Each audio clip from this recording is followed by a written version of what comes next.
car lorsque le soleil se couche, dans tous les océans du globe, un grand nombre de petits animaux tapis dans la pénombre des profondeurs commencent à remonter en direction de la surface. Et dans la foulée de ce mouvement, toute une faune de prédateurs bariolés les suit. Si autant de créatures quittent la relative sécurité que leur offre le couvert de l'obscurité pendant la journée pour remonter à proximité de la surface une fois la nuit tombée, c'est qu'ils vont y chercher de quoi se nourrir dans les couches supérieures plus riches en nutriments.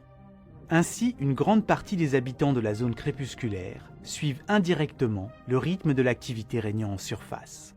La plupart des animaux impliqués dans ce balai incessant sont du zooplancton, de petits crustacés de quelques millimètres tout au plus, tels que les copépodes, qui lorsque le soleil brille en surface, restent tapis dans l'ombre, à parfois plus de 700 mètres de profondeur, avant d'entamer une longue remontée afin d'aller se nourrir en algues une fois la nuit tombée dans les couches supérieures.